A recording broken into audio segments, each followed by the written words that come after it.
put on. Win or lose, you guys are going to get an entertaining fight from me, and I guarantee that always.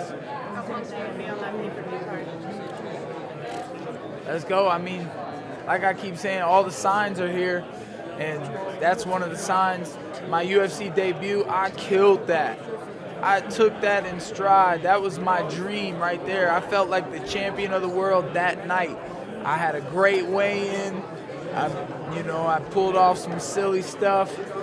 I opened up I might not have opened it up. I might have been the second one on there, but I was on that main card on a great UFC pay-per-view, 202, and I almost stole the show. I pretty much did steal the show. I mean, everybody remembers that fight from 202, and they're going to remember this fight from the Super Bowl of fights, UFC 226, the heavyweight championship. Daniel Cormier has the chance to be a two-time champion, a two-weight champion in light heavyweight and heavyweight. And, Miocic has the pressure on his shoulders, so the world is watching, and I'm grateful that I'll be a part of that. You talked about getting back to training and technique. So what difference do you feel in studying technique versus going out and slugging away like We'll see once I get out there. Depends on if I just spaz out or if I go blank. I'm looking to go blank. I'm looking to go crazy, but when I go crazy, the technique is going to stay there because it's all I've been doing for the past 2 months. So, we'll see what the performance looks like on Saturday. I believe it will be great. What has this past week been like for you? Sort of the flurry that was around the fight cancellation and then booking the Paul Felder fight within a day, really. I was never worried when I didn't lose an opponent because I got a short notice on 3 days, and I was wondering who might step up to fight Ortega in 3 days to get that paycheck. That money will make people do a lot of things. So, but I like having the date set. I like having my mind on the time. I prepare my body well to go in, and I don't miss weight. I don't get hurt. I don't pull out of fights. I'm always professional. I show up. I perform and entertain, and that's why I'm going to get everything I want in life. I sort of understand why Brian Ortega would not want to take a replacement fighter in this situation. Depends. Did he get paid? Did they offer him any?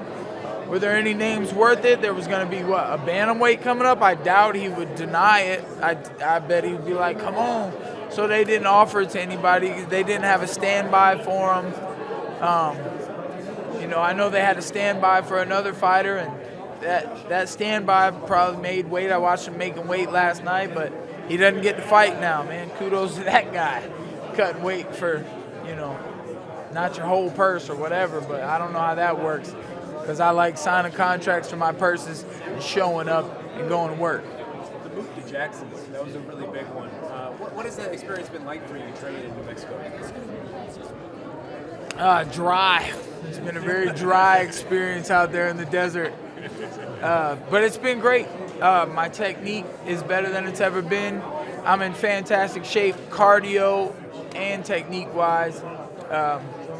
I'm ready to perform. Are things different there than you expected? I know we always hear a lot and see a lot from Jackson, but being there, I would imagine it's a different experience.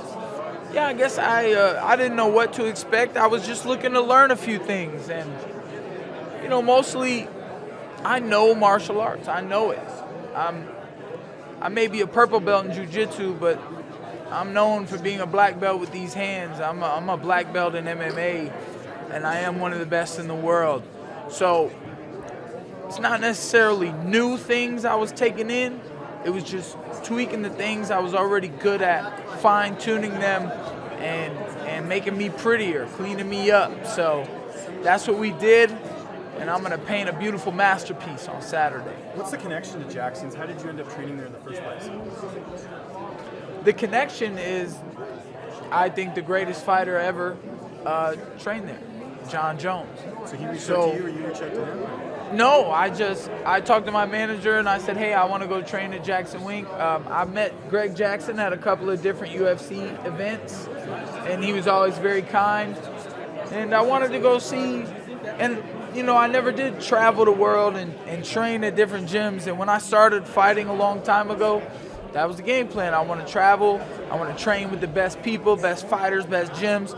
I got stuck in one place for a long time because I loved my people. I loved what we were doing, and it was working. And it wasn't that it wasn't going to work anymore. It was that my mind was bored. I just got bored. And so I started getting punched in the face because it made me feel like I was having more fun or something. So it made me feel alive. But traveling and training and working again on being the best and not getting touched and touching them whenever I wanted and seeing the styles from all over the world. That was the crazy thing with Jackson's, was that there was just all these different styles from all over. Russia, Japan, Africa, Jamaica, everywhere. Everywhere you could think of, there were fighters from. So, Who's going to be in your corner for this fight? Greg Jackson, Winkle John, and Frank the Tank. That's great. Do you feel like you're the best striker that Paul's faced? He's faced a lot of really tough competition. Do you feel like your striking's on another level compared to the guys he's fought? He fights a lot of fast guys at lightweight 155. They're good. If you look at fighting, the smaller the guys are, the higher their technique is. It has to be, because they don't have the strength and power that we might have at 170. But because of that strength and power, and I believe I'm one of the best boxers, strikers in the UFC. So I definitely think I'm the best guy he's ever fought in his life. I mean, he's probably the best guy I've ever fought in my life. I don't know if he could beat Ponzinibbio. I fought some pretty good welterweights, man. Ponzinibbio has the best welterweight record, and I gave him hell.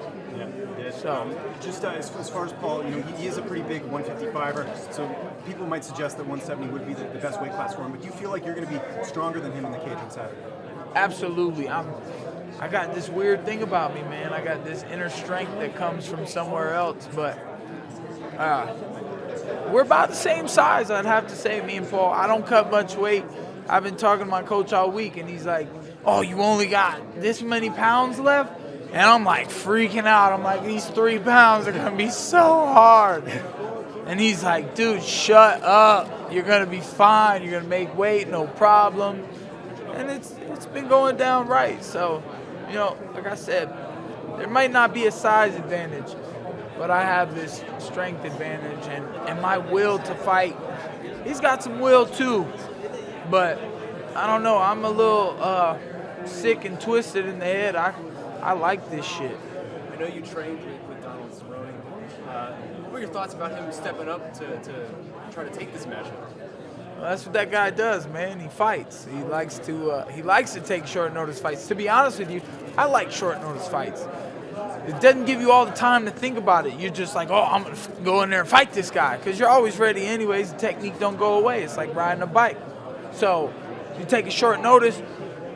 The weight cut is shorter. You don't diet as long. If you get something 2 months out, you kind of start dieting 2 months out. You have a couple cheat days. But if you take something 2 weeks, my UFC debut was 2 weeks. I killed that. I'm gonna do it again. I gotta upstage myself. What can fans expect from you? I mean, is it going to be a more game plan measured Mike Perry, or is it still going to be the free swing and looking for a knockout Mike Perry on Saturday? It's gonna be 50-50. I'm looking for both of those. I'm looking for another elbow knockout for you guys, another knee, something flashy. But in all, just gonna take the victory home.